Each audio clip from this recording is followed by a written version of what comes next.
বিশ্বে অনেক কিছু হওয়া এখনো বাকি আছে। এখন যা দেখছি এগুলোই সব না, এগুলো চলে যাবে। সময় কি হবে? চলে যাবে। আরও নতুন সময় আসবে ইনশাআল্লাহ তাআলা। আমাদের দায়িত্ব কি? আমাদের দায়িত্ব পরিস্থিতি বুঝে দিন ধরে রাখা, আমল করা এবং মানুষকে দিনের দিকে আহ্বান করা। আমরা যদি দায়িত্ব করি তাহলে কি হবে? আল্লাহ পাক আমাদেরকে সরিয়ে দিয়ে নতুন কওম নিয়ে আসবে।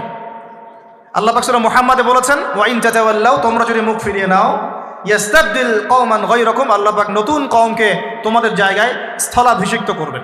সুম্মা লা ইয়াকুনু আমসালাকুম, তারা তোমাদের মতো হবে না, মানে আমাদের মতো অপদার্থ হবে না। উম্মার বিজয়ের শর্ত কি? আল্লাহ সূরা মুহাম্মাদই বলেছেন, ইনসুল্লাহ ইয়ানসুরুকুম, তোমরা আল্লাহর দ্বীনকে সাহায্য করো, তবেই আল্লাহ তোমাদেরকে সাহায্য করবে।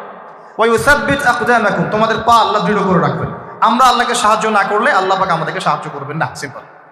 আল্লাহ পাক সূরা রাদের মধ্যে বলছেন, ইন্নাল্লাহা লা ইউগাইয়িরু মা বিকওমিন হাত্তা ইউগাইয়িরু মা বিআনফুসিহিম, আল্লাহ পাক কোনো কওমের অবস্থা ততক্ষণ পরিবর্তন করেন না যতক্ষণ না সেই কওম তার নিজের অবস্থার পরিবর্তনের চেষ্টা করে।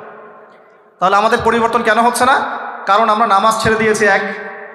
90% মুসলিমের দেশে কত পার্সেন্ট নামাজ পড়ে চিন্তা করে দেখবেন। আমরা কোরআন ছেড়ে দিয়েছি। 90% মুসলিমের দেশে কত পার্সেন্ট বিশুদ্ধ করে কোরআন তেলাওয়াত করতে পারে? একটু খোঁজ নিয়ে দেখবেন। কোরআন শুমারি করে দেখেন, নামাজ শুমারি করে দেখেন, তাহলে বুঝতে পারবেন। আর যারা কোরআন পড়তে জানে তাদের মধ্যে কত পার্সেন্ট কোরআনের অর্থটা বোঝে, এটা আরও বড় বিষয়।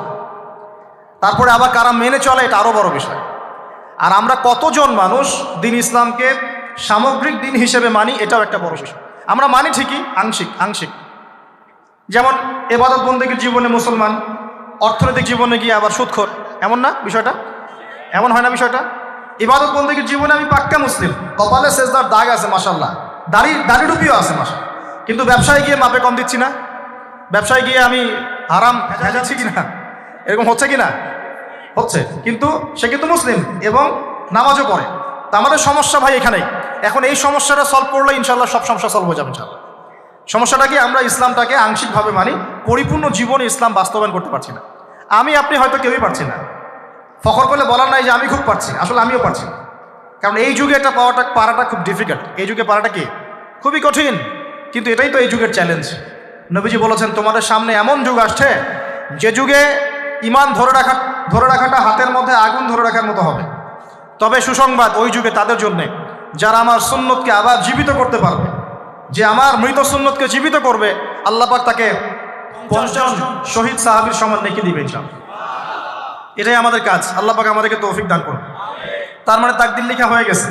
এবার আল্লাহ রাব্বুল আলামিন কি করলেন? আল্লাহ পাক এই মহাবিশ্ব সৃষ্টি করলেন। হুয়াল্লাযী খালাকাস সামাওয়াতি ওয়াল আরদ ফি সিত্তাতি আইয়াম। কয় দিনে? আল্লাহ পাক পুরো মহাবিশ্ব সৃষ্টি করলেন কয় দিনে? আমাকে বলেন তো, মহাবিশ্বকে আল্লাহ পাক ঘৃণা করে সৃষ্টি করেছেন না ভালোবেসে? তাহলে আল্লাহ পাক কি ভালোবাসার সত্তা নয়?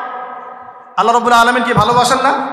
আল্লাহ পাকের একটা নামই হচ্ছে গফুর আল ওয়াদুদ, ওয়া হুয়াল গফুরুল ওয়াদুদ। আল্লাহ পাক হচ্ছেন ক্ষমাশীল, পরম ক্ষমাশীল এবং প্রেমময়।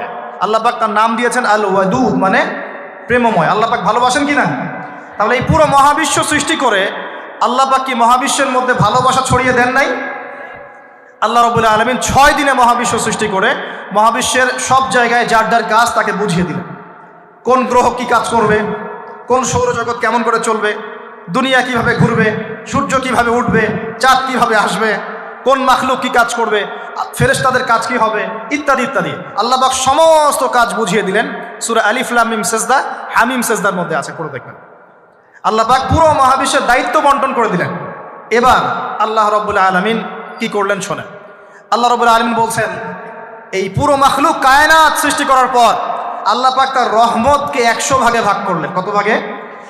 আল্লাহ পাকের দয়া, রহমত, ভালোবাসাকে 100 ভাগে ভাগ করলেন।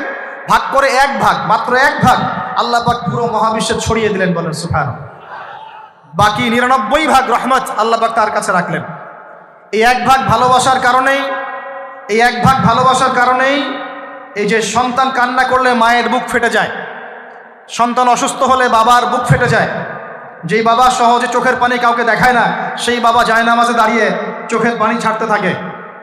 এই এক ভাগ রহমতের কারণে আমরা দেখি যে রাস্তার কুকুর পর্যন্ত তার বাচ্চাকে চাটে, আদর করে, মহব্বত করে। এই এক ভাগ রহমতের কারণে আমরা আমাদের স্ত্রীদেরকে মহব্বত করি, স্ত্রীকে সুখে রাখার জন্য জীবনটা পর্যন্ত বিলিয়ে দেয়। সকাল থেকে রাত পর্যন্ত কোনো ক্ষেত্রে হারাম পথে যেটাও দ্বিধা করি না, স্ত্রী সন্তান সুখে থাক এই আশা, তাই না ভাই? এই 1 ভাগ রহমতের কারণে, এই 1 ভাগ রহমতের কারণে গাভী দেখবেন, গাভী তার বাচ্চাকে প্রসবের পর চাটে, গাটা চেটে পরিষ্কার করে দেয়। এই 1 ভাগ রহমতে পুরো কায়নাত টিকে আছে। আর নবী সাল্লাল্লাহু আলাইহি ওয়াসাল্লাম বলছেন বাকি 99% রহমত আল্লাহ পাক তার কাছে রেখেছেন। এই রহমত এবং ভালোবাসা দিয়ে আল্লাহ পাক কিয়ামতের মাঠে মানুষকে মাফ করবে ইনশাআল্লাহ। তার মানে বলেন আল্লাহু আকবার। তার মানে আমরা আশা করতে পারি ইনশাআল্লাহ তাআলা আমরা আল্লাহর জান্নাত পাবো ইনশাআল্লাহ। পাবো কি না? শুধু একটা কাজ যদি উম্মত করতে পারে জান্নাত পাবে। বলে দেব কোনটা? অনেক কাজই আছে কিন্তু স্পেশাল একটা কাজ, একটা। আল্লাহ রাব্বুল আলামিন মেরাজের রাতে তার নবীকে উঠিয়ে নিয়েছিলেন, উঠিয়ে নিয়ে কাছে নিয়ে আসছেন, একদম কাছে, আর যে আরশের কাছাকাছি। নবী সাল্লাল্লাহু আলাইহি ওয়াসাল্লাম বলছেন ওই সময় তার উপর 3টা স্পেশাল ওহী করা হয়েছে। কয়টা? 3টা। একটা হচ্ছে 50 ওয়াক্ত নামাজ। কত ওয়াক্ত? এটা কমতে কমতে কমতে কত ওয়াক্ত হয়েছে? 5। 5কেও কমানোর জন্য কোন নবী বলছিলেন? মুসা আলাইহিস সালাম বলছেন 5ও পারবে না, কমায় নিয়ে আসেন। 5ও যে পারবে না, মুসা আলাইহিস সালাম কেমন করে জানলেন? তার উম্মত 2 ওয়াক্ত নামাজ ফরজ। কয় ওয়াক্ত নামাজ ফরজ ছিল? ওই 2 ওয়াক্ত তার আদায় করতে পারে নাই। এই অভিজ্ঞতা থেকে তিনি বলেছেন যে আপনার উম্মত 5 ওয়াক্ত পারবে না। সত্যি না মিথ্যা কথাটা? আসলেই কি উম্মত 5 ওয়াক্ত নামাজ পড়তে পারছে? আচ্ছা, যাই হোক, আল্লাহ পাক আমাদেরকে পড়ার তৌফিক দান করুন। দ্বিতীয় ওহী হচ্ছে সূরা বাকারার শেষের 3টা আয়াত। কয় আয়াত?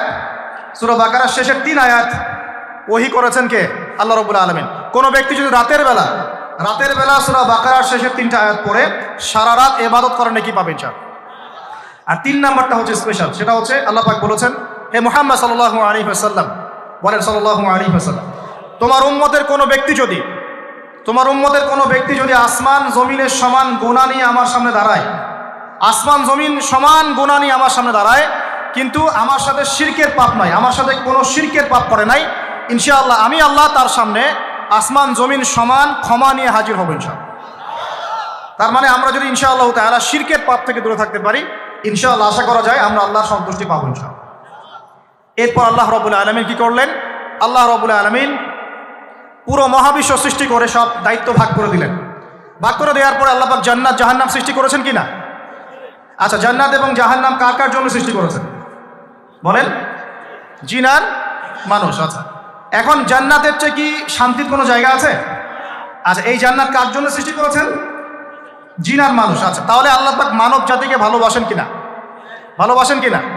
আপনি যখন কাউকে ভালোবাসবেন তাকে সবচেয়ে সুন্দর গিফট দিতে চাইবেন কিনা? তার জন্য সবচেয়ে ভালোটা কিনতে চাইবেন কিনা? আল্লাহ পাক জান্নাত তৈরি করেছেন কাদের জন্য? আমাদের জন্য। তার মানে আল্লাহ পাক আমাদেরকে ভালোবাসেন কিনা? অবশ্যই বাসেন। আল্লাহ রাব্বুল আলামিন জাহান্নামও তো সৃষ্টি করেছেন। এখন যদি বলি যে তাহলে আল্লাহ পাক কি আমাদেরকে ভালোবাসেন না, জাহান্নামে কিভাবে দিবেন? উত্তরটা কি হবে তাহলে? উত্তর হচ্ছে এই যে যদি আল্লাহ না করুক কোনো ব্যক্তি জাহান্নামে যায়, তাহলে বুঝতে হবে সেই ব্যক্তি জাহান্নামে যাওয়ার যোগ্য ছিল বলেই জাহান্নামে গিয়েছে। কথা কি বুঝতে পারছেন? আর যদি কোনো ব্যক্তি জান্নাতে যায় তাহলে বুঝতে হবে সেই ব্যক্তির উপর আল্লাহ পাক দয়া করেছেন বলেই সে জান্নাতে গিয়েছে। মানুষ তার আমল দিয়ে জান্নাতে যেতে পারবে না, মানুষ তার আমল দিয়ে জান্নাতে যেতে পারবে না, আল্লাহর দয়া অনুগ্রহ দিয়ে জান্নাতে যাবে ইনশাআল্লাহ। আল্লাহ পাক আমাদের সবাইকে সেই দয়া অর্জন করার তৌফিক দান করুন। সামনে রহমত পাওয়ার একটা সুবর্ণ সুযোগ আসছে, সেটা হলো রমজান মাস। কি মাস? রমজান মাস। আমরা দোয়া করি আল্লাহ পাক আমাদের সবাইকে সুস্থতার সাথে রমজানের সবগুলো রোজা রাখার তৌফিক দান করুন। নবীজি বলেছেন এই মাসে যে ইবাদত করে তার গুনাহ মাফ করাতে পারলো না, তার জন্য ধ্বংস। বলি নাউজুবিল্লাহ। আমরা তো রমজান আসার আগে দুনিয়াবি প্ল্যান করছি, রমজানে কিভাবে ব্যবসায় উন্নতি করব, রমজানে কিভাবে বেশি লাভ করব। হ্যাঁ, তো রমজান মাস হচ্ছে ইবাদতের মৌসুম। আল্লাহ পাক আমাদের সবাইকে রমজান মাসে 5 ওয়াক্ত নামাজ পড়ার তৌফিক দান করুন, কোরআন তেলাওয়াত করার তৌফিক দান করুন, কোরআন বুঝে পড়ার তৌফিক দান করুন, তারাবির নামাজ জামাতে পড়ার তৌফিক দান করুন, এবং বেশি বেশি মানুষকে ইফতার করানোর তৌফিক দান করুন। যাদের যাকাত ফরজ হয়েছে, যাকাত দিচ্ছেন না, আল্লাহর ওয়াস্তে রমজান মাসে যাকাত দিয়ে দিবেন ইনশাআল্লাহ। আর আমি কিন্তু আগেই বলেছি রমজান মাসে ভাই দ্রব্যমূল্যের দাম কিন্তু খুব চড়া ওঠানামা করবে। অতএব যাদের সামর্থ্য কম তাদের ঘরে ইফতার পৌঁছে দেওয়ার দায়িত্ব কার? যে আমাদের। যাদের সামর্থ্য আছে তারা, যারা সামর্থ্যবান নয় তাদের ঘরে ঘরে মাসের বাজার পৌঁছে দেবেন ইনশাআল্লাহ। আল্লাহ পাক তৌফিক এনায়েত করুন বলি আমি। এবার দেখেন আল্লাহ পাক সৃষ্টি করলেন আদম আলাইহিস সালামকে। কাকে?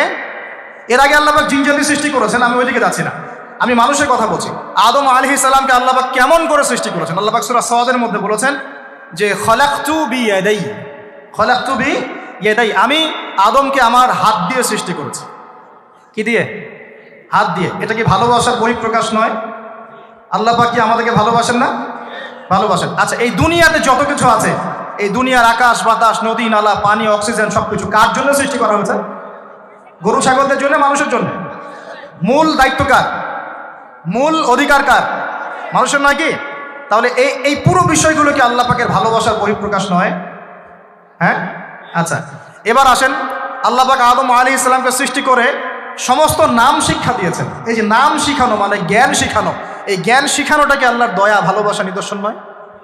একটু ধরাই দিচ্ছি আপনাদেরকে।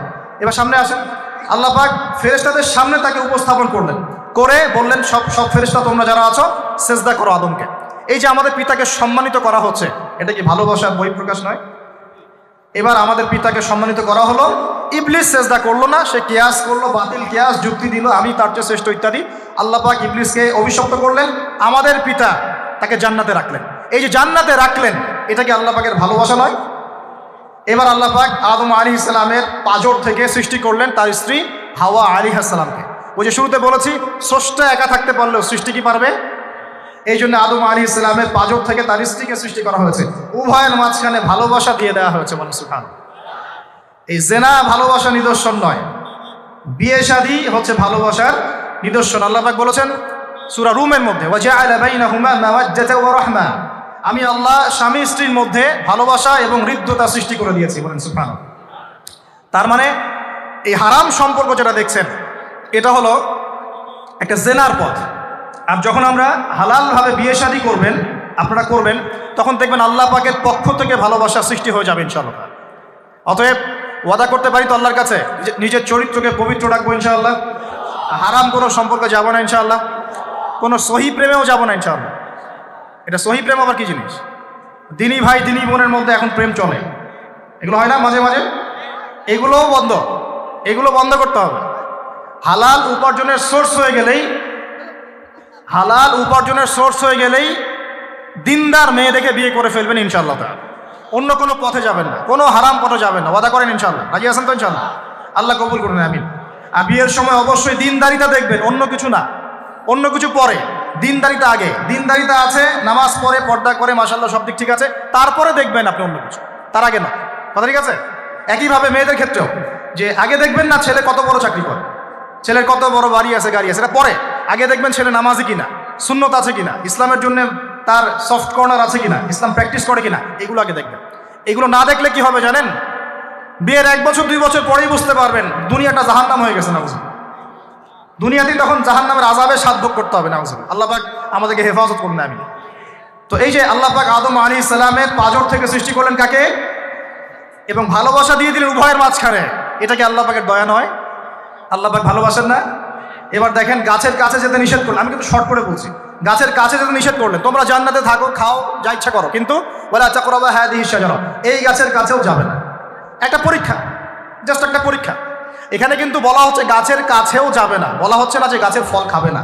ঠিক যেমন আল্লাহ বলেছেন তোমরা জেনার কাছেও যাবে না। আল্লাহ পাক কিন্তু বলেন নাই জেনা করবে না, আল্লাহ পাক বলেছেন তোমরা জেনার কাছেও যাবে না। তো এখান থেকে আমরা এই হুকুমটার কঠোরতা বুঝতে পারি। তো প্রিয় ভাইরা, এখানে আমাদের পিতামাতা শয়তানের প্রলোভনে পড়ে গেলেন। কেন পড়লেন? শয়তান ওয়াসওয়াসা দিল যে আমি কি তোমাদেরকে এমন গাছের কথা বলে দিব যে গাছের কাছে গেলে বা যার ফল খেলে তোমরা চিরস্থায়ী জীবন পাবে এবং তোমরা ফেরেশতা হয়ে যাবে, এরকম কথা বলো, এবং তোমরা কোনোদিন মরবে না। হাল আদুল্লুকা আলা শাজারাতিল খুলদি ওয়া মুলকিন লা ইয়াবলা, এই দুটো ওয়াসওয়াসা, চিরস্থায়িত্বের ওয়াসওয়াসা এবং অমরত্বের ওয়াসওয়াসা দিয়ে আমাদের পিতামাতাকে নিয়ে গেল। এখন আমাদের পিতামাতা কি ফল খেয়েছিলেন কি খান নাই? আচ্ছা, এখন আল্লাহ পাকের দৃষ্টিতে অন্যায় হয়েছে কিনা? এরপরে আমাদের পিতামাতা কি করলেন? বললেন রব্বানা যালামনা আনফুসানা ওয়া ইল্লাম তাগফির লানা ওয়া তারহামনা লানাকুনান্না মিনাল খাসিরিন। এই যে দোয়াটা তারা করলেন, এই দোয়াটা করার পরে আল্লাহ পাক কি তাদেরকে মাফ করে দিয়েছেন কি দেন নাই? বলেন, কথা বলেন। আল্লাহ পাক মাফ করে দিয়েছেন কি দেন নাই? এই যে অন্যায় করার পরেও আল্লাহ যে ক্ষমা করে দেন, মানে গুনাহ করার পরেও যে আদম সন্তানকে আল্লাহ পাক মাফ করে দেন, এটা কি আল্লাহ পাকের রহমত, দয়া কি নয়? আচ্ছা, এটা আল্লাহ পাকের নিদর্শন ছিল ভালোবাসার। এরপর আল্লাহ পাক দুনিয়াতে পাঠিয়ে দিলেন, কারণ এটা পরীক্ষা। দুনিয়াটা পরীক্ষার জায়গা, পরীক্ষা দিচ্ছি আমরা এখানে। এখন পরীক্ষার ক্ষেত্রে কি আল্লাহ পাক আমাদেরকে একা ছেড়ে দিয়েছেন? আল্লাহ পাক কি আমাদেরকে একা ছেড়ে দিয়েছেন? না। আল্লাহ পাক দুনিয়াতে পাঠিয়ে আমাদেরকে গাইডলাইন দিয়েছেন কিনা, কিভাবে চলতে হবে, কি করা যাবে কি করা যাবে না, কিভাবে চলবো কিভাবে চলবো না। আল্লাহ পাক কি ওহী নাজিল করেছেন কিনা? এই ওহী নাজিল করাটা কি আল্লাহ পাকের রহমত কিনা, আল্লাহ পাকের দয়া কিনা, ভালোবাসা কিনা?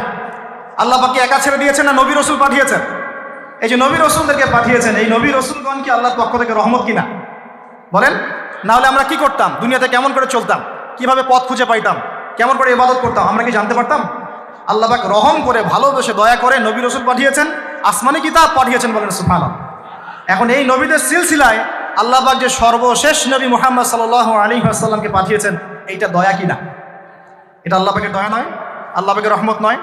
আল্লাহ পাক কি বলেন না যে তিনি হচ্ছেন রাহমাতুল লিল আলামিন, তিনি পুরো বিশ্ব জগতের রহমত নয় কি? আচ্ছা, এখন আমাদেরকে যে আল্লাহ পাক নবী মুহাম্মদ সাল্লাল্লাহু আলাইহি ওয়াসাল্লামের উম্মত বানালেন, এটা কি আরো বড় রহমত কিনা? বলেন তো। জান্নাতে যাবে 120 কাতার মানুষ। কত কাতার? 120 কাতার মানুষ ইন টোটাল জান্নাতে যাবে। তার মধ্যে উম্মতে মুহাম্মাদের কত কাতার জানেন? 80 কাতার। কত কাতার? বলেন সুবহানাল্লাহ। তাহলে এটা কি আল্লাহ পাকের দয়া নয়? আল্লাহ আমাদেরকে ভালোবাসেন না? আচ্ছা, আল্লাহ পাক যে আমাদের কাছে তাওরাত, জাবুর, ইনজিল না পাঠিয়ে আল কোরআনের মতো কিতাব পাঠিয়েছেন, যে কিতাবে সমস্ত সমাধান আছে, এটা আল্লাহ পাকের রহমত, দয়া নয়, ভালোবাসা নয়? আচ্ছা, এখন আল্লাহ পাক দুনিয়াতে চলার জন্য আমাদেরকে জীবন দিয়েছেন, হায়াত দিয়েছেন, সুস্থতা দিয়েছেন, পরিবার দিয়েছেন, আমাদের ব্যবসা বাণিজ্য দিয়েছেন, আমাদের স্ত্রী সন্তান দিয়েছেন, আমাদেরকে চলাফেরা করার ক্ষমতা দিয়েছেন। একটা চোখ নষ্ট হয়ে গেলে বুঝতে পারে মানুষ যে কত কষ্ট হচ্ছে, একটা পা না থাকলে বুঝতে পারে কত কষ্ট হচ্ছে। এই করোনার সময় যারা শ্বাস নিতে পারে নাই, তাদের কত কষ্ট হয়েছে। সুস্থ আছি, সুন্দর আছি, পরিবার আছে, আল্লাহ রিজিক দিচ্ছেন, 3 বেলা খাওয়াচ্ছেন, কাপড় দিচ্ছেন, শিক্ষার ব্যবস্থা করছেন, ইবাদত করার সুযোগ দিচ্ছেন, গুনাহ করলেও আবার মাফ করে দিচ্ছেন। এই সব কিছুকে আল্লাহ পাকের ভালোবাসা নয়? এই ভালোবাসাগুলো কি নিঃস্বার্থ ভালোবাসা না স্বার্থ ভিত্তিক ভালোবাসা? এই আল্লাহ পাকের কোনো স্বার্থ আছে? আল্লাহ পাক আমাদের কাছে কিছু চান? রিজিক চান, টাকা পয়সা চান? আল্লাহ পাকের যদি ইবাদত করে আমরা ছেড়ে দেই, আল্লাহর কোনো ক্ষতি হবে? আমরা ইবাদত করে ভাসিয়ে ফেললাম, আল্লাহর কোনো লাভ আছে? আল্লাহ পাকের শক্তি কি আরো বেড়ে যাবে না কমবে, নাকি যেমন আছে তেমনই থাকবে? আল্লাহ রাব্বুল আলামিনের শান শওকত কি আরো বেড়ে যাবে, নাকি আল্লাহ পাকের শান শওকত কমে যাবে? আল্লাহ রাব্বুল আলামিন যেমন, আল্লাহ পাক তেমনই থাকবেন, তাই নয় কি? আল্লাহ পাকের যে বিশাল খাজানা আছে, আমরা যদি ইবাদত করে ভাসিয়ে ফেলি, খাজানা কি বেড়ে যাবে? আমরা যদি সবাই ইবাদত করা ছেড়ে দেই, খাজানা কমে যাবে? আল্লাহ পাকের কোনো স্বার্থ আছে আমাদের ভালোবাসার? কোনো স্বার্থ নাই। তাহলে আল্লাহ পাক এই পুরো বিশ্ব জগৎ সৃষ্টি করেছেন নিঃস্বার্থভাবে, তার স্বার্থ ছাড়া। এত অসংখ্য নেয়ামতে আমাদেরকে ভর্তি করে রেখেছেন আমাদের স্বার্থে, তার কোনো স্বার্থ নাই। কোনো স্বার্থ আছে? এই পরীক্ষায় পাশ করলে আমরা আবার জান্নাতে যাবো ইনশাআল্লাহ। ওই জান্নাতে যাওয়ার পরে কি আমাদের স্বার্থ থাকবে না আল্লাহ পাকের স্বার্থ থাকবে? সুবহানাল্লাহ। এই এতটুকু যদি বুঝতে পারি, আল্লাহ পাক একমাত্র সত্তা যিনি আমাদেরকে প্রকৃত অর্থে ভালোবাসেন। বাকি যত কিছু আছে আমাদের চারপাশে, এই ভালোবাসাগুলোর পিছনে একটা একটা স্বার্থ থাকে। কথা বুঝতে পারছেন না? মনে সন্তানকে অনেক ভালোবাসেন, বুঝলাম, পিতামাতা, কিন্তু এই সন্তান যদি আপনার মনের মতো করে না চলে, একসময় কিন্তু আপনিও সন্তানের উপর রুষ্ট হবেন না? স্ত্রীর জন্য এত কিছু করছেন, দেখবেন কোনো একদিন আপনি করতে পারলেন না, দেখবেন সেদিনই আপনাকে একদম ধুয়ে রেখে দিলেন। এমন হয় কি না? তা আমাদের ভালোবাসাগুলোর পিছনে কোনো স্বার্থ থাকে কি না? আর এই যে জেনা চলছে, এই জেনার মধ্যে মূল স্বার্থটা কি? যৌনতা। মূল স্বার্থ কি? ছেলেও চায় মেয়েকে ভোগ করতে, মেয়েও চায় ছেলেকে ভোগ করতে, এবং বলে না না এটা পবিত্র ভালোবাসা, আমরা বিয়ে করার জন্যই জেনা করেছি, না বুঝলি? তাই না? বলে না আমরা তো বিয়ে করবো, সমস্যা কি? তো ফ্রি মিক্সিং করলে কি সমস্যা? তাহলে বিয়ে যদি করবা, তাহলে মেলামেশা বিয়ের পরেই করো, ব্যাস, নিঃস্বার্থ প্রমাণ হবে। বিয়ে যদি করার উদ্দেশ্য থাকে, তাহলে বিয়ের আগে আর দেখা সাক্ষাৎ করো না, কথাবার্তা বলো না, একবার বিয়ে করো তারপরে করো, তখন দেখবেন না না এটাতে রাজি না, তার মানে স্বার্থ এখানে আছে। তাহলে নিঃস্বার্থভাবে কে আমাদেরকে ভালোবাসে? অতএব প্রিয় ভাইয়েরা এবং বোনেরা যারা শুনছেন লেকচার, নিঃস্বার্থভাবে যে সত্তা আমাদেরকে ভালোবাসেন, সেই সত্তাকে ভালোবাসতে শিখুন।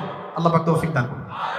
এখন আল্লাহ পাক আমাদেরকে কিছু কিছু ক্ষেত্রে ভালোবাসতে বলেছেন, যেমন আল্লাহ পাক তার দ্বীনকে ভালোবাসতে বলেছেন, আল্লাহ পাক তার নবীকে ভালোবাসতে বলেছেন, আল্লাহ পাক আমাদের পিতামাতাকে ভালোবাসতে বলেছেন, আল্লাহ পাক আত্মীয়তার সম্পর্ক রক্ষা করতে বলেছেন, আল্লাহ পাক রক্তের সম্পর্ক বজায় রাখতে বলেছেন, আল্লাহ পাক স্ত্রী সন্তানকেও ভালোবাসতে বলেছেন।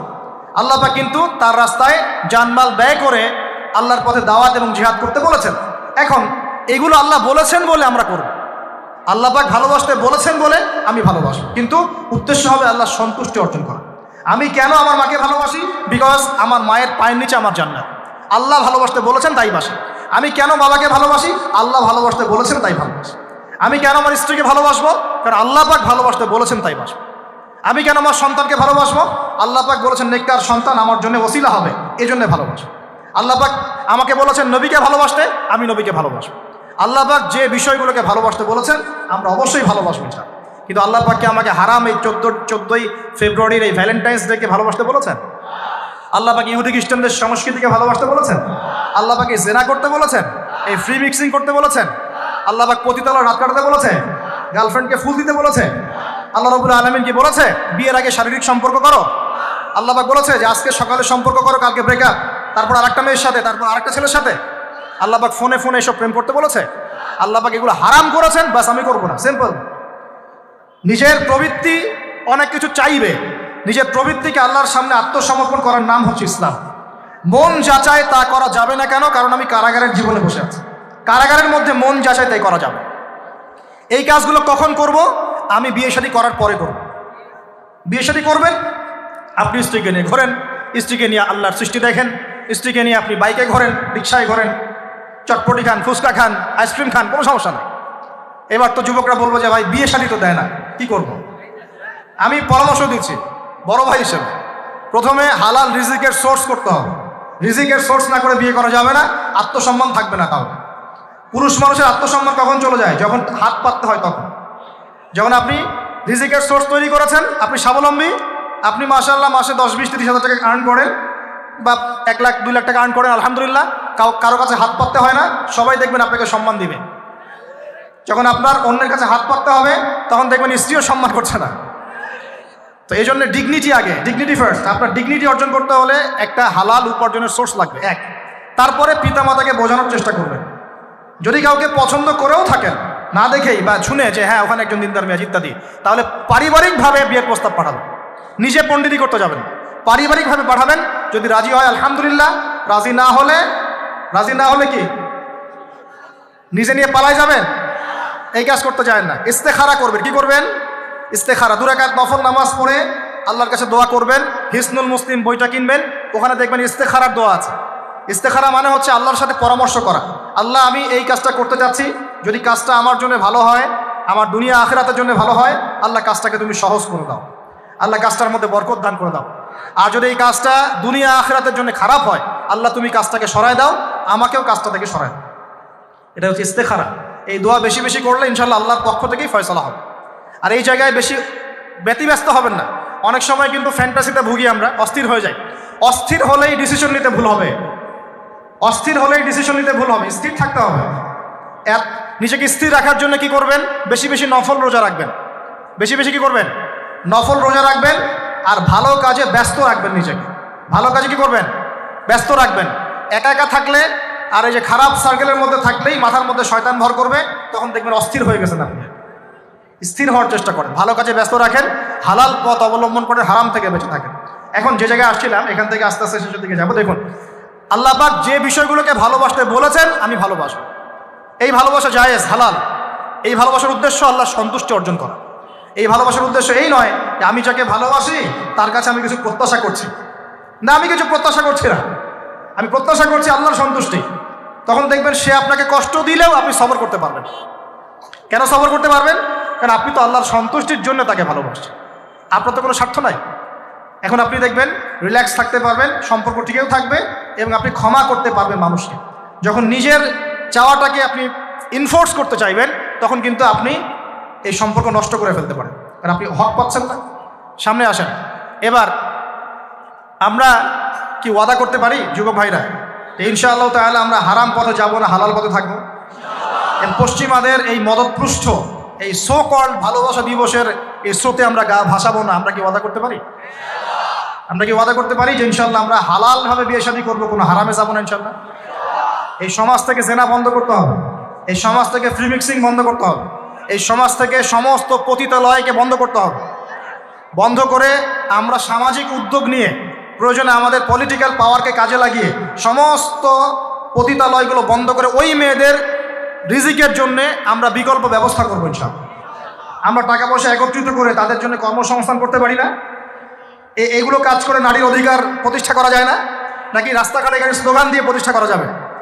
সমস্ত যে নোংরা জায়গাগুলো আছে এগুলো বন্ধ করে ওই মেয়েরা কিন্তু কারো মা, ওরা দেখবেন কারো বোন, কারো স্ত্রী বা কারো সহধর্মিনী কিছু একটা হবেন, তারাও কিন্তু মানুষ, হয়তো অন্ধকার জগতে হারিয়ে গেছে, দালালের খপ্পরে পড়েছে বা পেটের দায়ে পড়ে কাজ করছে। যদি আমরা তাদের জন্য বিকল্প ব্যবস্থা করে দিতে পারি, আল্লাহ পাক আমাদেরকে তৌফিক দান করুন, তাদের জন্য কর্মসংস্থানের ব্যবস্থা করতে পারি, একটা মেয়েও এই হারাম পথে যাবে না ইনশাআল্লাহ।